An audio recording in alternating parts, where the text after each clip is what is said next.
Sachin, it is great to have you here on my show. Interesting insights, and I feel really honored to have you on the show. You're most welcome, Abhiram. Honor is mine, and thank you for having me here, Abhiram. All right, thank you so much, Sachin. Shall we start? Shall we begin? Yeah, sure, Abhiram. Sure. So, just to introduce yourself, can you please introduce yourself to the viewers? You can start with your name, your schooling, your graduation, your post graduation, and about your work experience, what do you do currently, and last but not the least, your hobbies. Over to you, Sachin. Sure, Abhiram. So, I'm Sachin Mohan, and I am right now I'm a founder and CEO of Mavin Source Private Limited, which is into risk and finance consulting. I did my graduation in botany, but I would say something happened and I changed my career path a little and then diverted into the business. I have done my MSc in Business Innovation and Development from Ireland. And after doing that, my interest became very much high in strategy and risk management. Post that, I worked on some of the corporates. After that, I completed my PMP. I'm a qualified PMP. And then I completed my CMA exams. I'm a qualified CMA as well, and also the Member of Bangalore chapter. After that, I did my ARM, which is Associate in Risk Management. And right now I'm associated with MS Ramaiah. I am mentoring them. I am also looking at the ideas of the entrepreneurs there. So I'm a sort of mentor guide and also professor at practice at MS Ramaiah. So right now I am running my business as well as I am professor at practice at MSRIM. That's about me, Abhiram.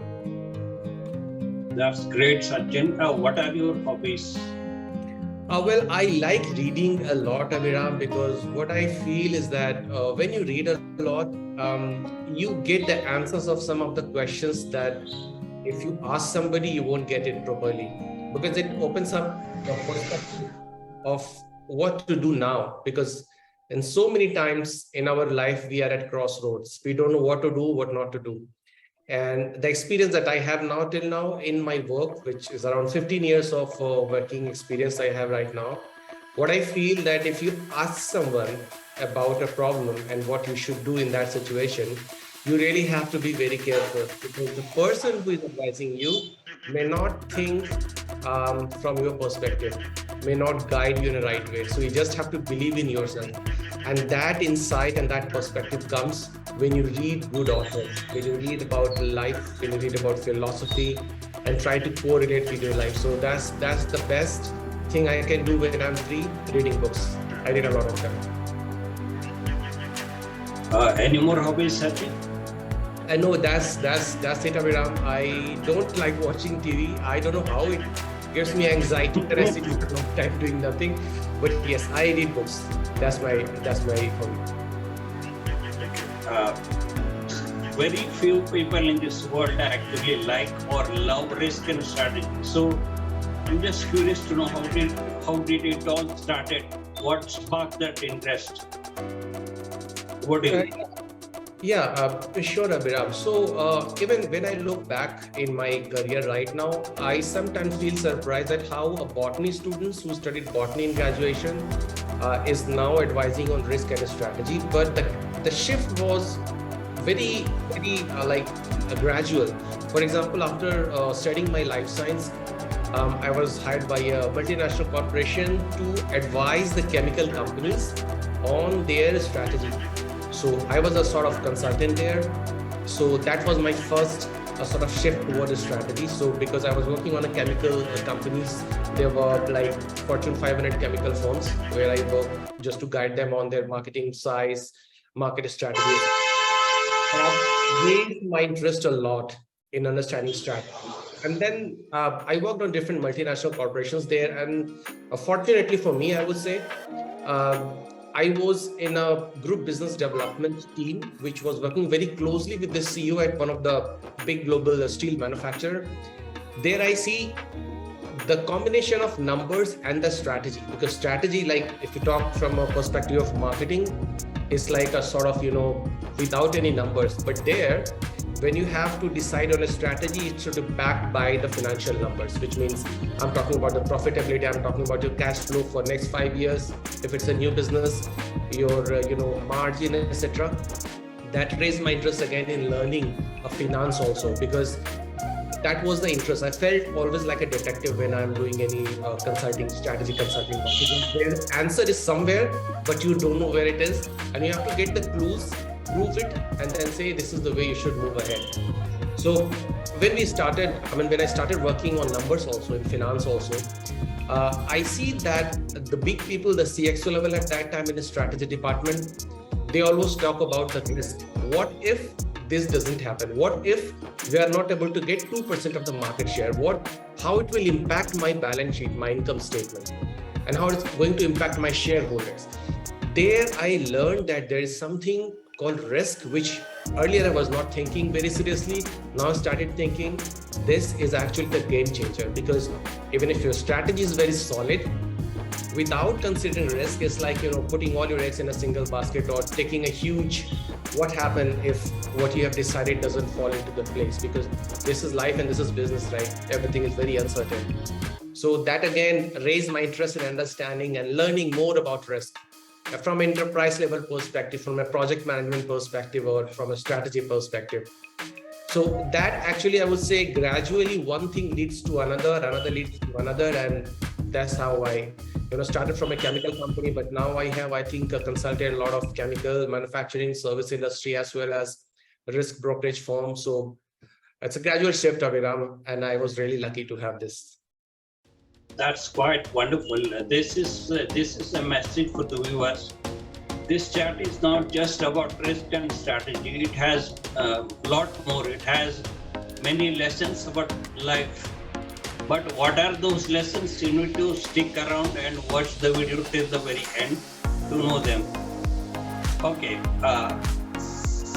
Sachin, so how has your prior work experience helped you to better understand the risk and strategy? Over to you. Sure, Abhiram. So it happens at the practical work when I was working at one of the big corporates, and there I learned the simple things. For example, if I keep it very simple, and if I say, okay, my profit margin is going to be, let's say, 40% when I manufacture this product. What if raw material price increases by 10%? Of course, the profit margin will be lesser, right? So what we assumed at that time as a cost of raw material, or your labor cost, or your other overhead cost, was correct at that time when you assume. And based on that assumption, you say this is going to be my profit margin. But how was any of the factors if changes? Do you have any plan for it? Let's say raw material price changes. Do you have any plan for it? Are you going to the real spot market, or are you, sometimes it happens just to counter that risk, you pay in advance the price. Whether the price in the market is low or high doesn't matter. So you sort of use derivative sort of equipment to balance your risk, to counter your risk. I was involved in those discussions that, okay, this might happen. So what plan you have now? For example, if I can relate it to the youth and colleges, or the professionals who are working in their professional life, let's say they plan to move into certain division or towards a certain skill set. What if that doesn't happen? Do you have any backup plan for it? And if you have it, it means you are really thinking from the risk perspective. So unless and until you do not have that backup plan, it's really very risky to go ahead. Now, when I was in discussion with those sort of, discussion with the senior people, it opened up my eyes towards the possibility of learning in depth what are those risks, and not only the risk, Abhiram, but also how I am going to counter them, because that is very important, right? If I know the risk, that's okay, but what should I do? Should I counter it? Or if yes, how to counter that? And once you have that plan, that how you're going to counter it, you are more confident in your decision making. So if something happens, you're not worried. You know that, okay, I have estimated that, and this is the way now I'm going to move ahead, because I have thought about it earlier a little bit. So I was involved, and again, I was like some great leaders. They're still in that business, doing really good, and I learned a lot of them. Now, when I read the textbook to pass my CM exam and my ARM exams, it was very easy for me to correlate what exactly happened. So even the complex concept, financial instruments like derivatives, etc., it came to me very easy because I was relating it that, okay, so the thing that we discussed that day actually called this thing, like a derivatives or a put option or call option or whatever you call, you may name it. So it was very easy for me to correlate, and because that was my passion to be a detective in my childhood, but to find out the solution of the problem, it really excited me a lot to learn more and more about it. So that's how it happens, and it's really interesting and a very interesting domain, I would say. Okay. So you transitioned from a corporate job to a business. So how easy or how difficult was it, the transition? What do you? Yes, Abhiram, that's a very good point, an important point for the youth who today are stuck whether to do their job or whether to start their business, and if it doesn't happen, what will happen, etc. Those things also came to my mind, and I thought about it really for a very long time. Now, I can tell you on my example, what was happening with me is that I was in a job that was very routine. So I was a qualified CMA. I know about risk. I was interested in project management and strategy, but the type of role you do in corporate is very limited unless and until you are at the CXO level, which is definitely a brilliant thing to do. So the role is very fixed. So every day you are doing the same thing. Now, what happens? That you know a very small process very well, but one thing is very important for everybody's life. You have to value yourself. You have to ask, is somebody else, the third party, is going to tell you, no, you're very good for this process, keep doing it, you will grow. You will accept it, you will ingrain it in your DNA and keep doing the same thing. If yes, you're not valuing yourself. So that was the problem for me at that time. I know my process very well, but I was trying to go a little bit away from it, but I was not getting it. Now, I started thinking I want to do more, engage more with the end client and provide them the real solution which I want based on my capabilities. It can be like, making a leader that I do right now, mentoring them or consulting them. But the problem that I was facing is I have to quit my job and I have to start my business. Now, I was thinking, if I quit my job, of course, the real kick that you get at the end of the month when you have money in your bank account actually kills you. It's a drug which you don't know and you are taking it, and it makes you useless for 20 days. You think, okay, that's okay, Monday to Friday I'm going to work, Saturday Sunday I'm going to kill my inner self because I'm going to go out, I'm going to drink beer or whatever just to kill my soul so that he shouldn't say anything. Again, at the end of the month, I'll get my money. I'm happy, yeah. But I was thinking of what to do now, because that's really very exciting thing to get money at the end of the month when you work on the same process day in and day out. But I did one thing. I just closed my eyes one day and imagined myself as dead. I am just dead. Like, I lived my life for whatever years, 78 years, I'm dead. And I was thinking, okay, I'm dead now. What I would have done at that time. Let us imagine there can be two scenarios. Once I decide to continue my job till the time I'm dead, or I change and make a shift and try to do whatever I like being an entrepreneur, right? I thought, okay, let us imagine I have done nothing. I just kept my job on. So I earn money, I pay bills, I purchased apartment, everything happened, I'm not dead. Had I done something else, would I have been more happy in my grave? I think, no, that's bad. Because now when I'm dead, nothing matters at all, right, Abhiram? Because everybody, those who think you can't do anything, everybody will say you will do everything, you buy house, home, everybody's dead with me, right? But I was not happy because I was repenting in my grave that I should have taken this small step. I have to be brave. how does it matter? Everybody's dead in a long run, right? So that point, I thought myself, no, it's not good. I mean, I may continue my job, but I won't be happy at the end of my life.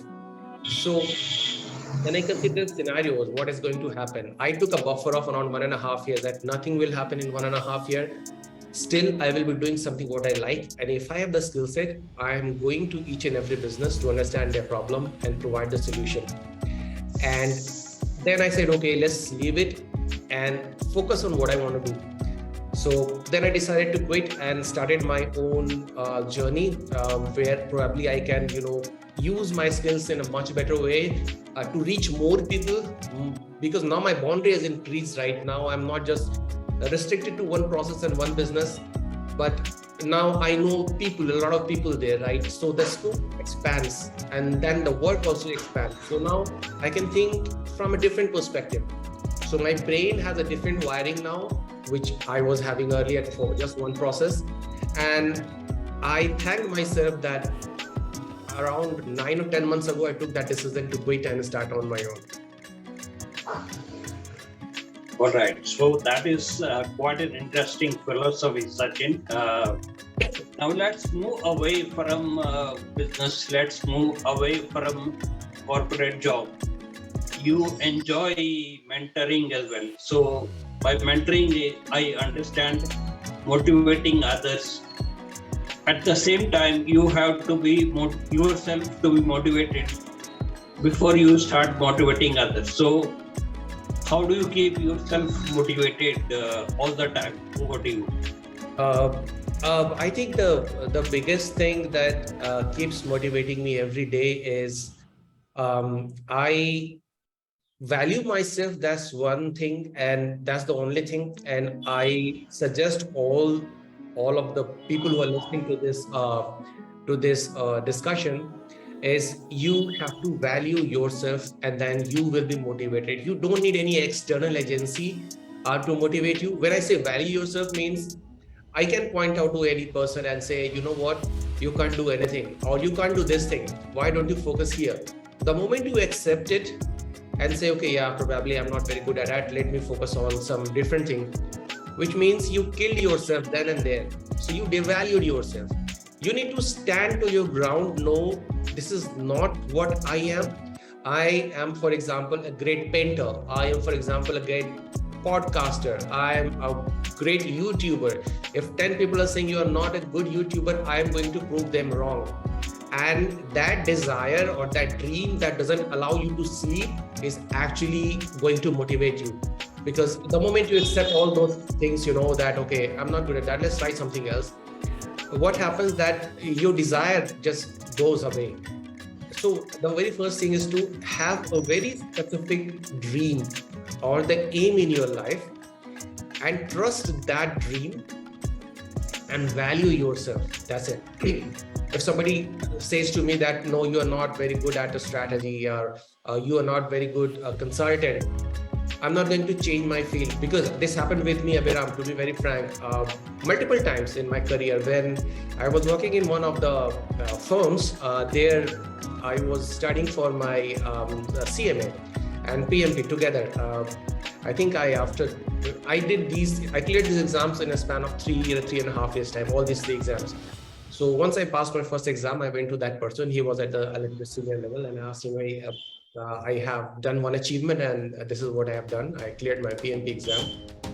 There was no reaction, but I say, okay, I cleared my CMA exam. I said, I cleared my CMA exam now, because that's where my interest lies. Then he started telling me, why are you doing it? I mean, what is the use of it? And I was shocked, because that was not something I was expecting. I knew that where I have to go, I have to become a great consultant in business. But if somebody is saying, why are you doing it? There is no point how you're going to use it today. Now, today I may not be using it, or maybe a little less, but my dream for future is something different, where I will expand a little bit more. So here I want to put one point. When the Big Bang happens, the universe expanded, right? It is still expanding. So if God himself is expanding, why you want to restrict yourself? So I say, no, I just want to do a little bit more. That's why I'm doing it. So that guy was not very happy. Then I heard from third person that this guy is saying to others that why he's doing so. He's in a mirage, he's wandering here and there, he can't do anything, etc. But I knew myself, I valued myself. I said, no, this is where I want to go and this is what I want to be. And that was a situation that actually, keeps you alive every day. And you think that, this is where I have to go. And this is a journey. I mean, I won't say, if you achieve something, that's an end of a thing, right? But till the time you are alive, you need to keep expanding. And that journey, when you find the struggle, the boredom, ability to, work more and achieve something, that journey is actually the beautiful thing. Or else everything else is, the moment you say, okay, I want to close my eyes and I want to fast forward my time 20 years down the line, I'll be richer probably. And I click the button, I'll be richer 20 years down the line. But what about that 20 years journey that is missing? And that each of us will miss in our old age. So that's a sort of motivation for me, always to value yourself and see where you want to reach in future. All right.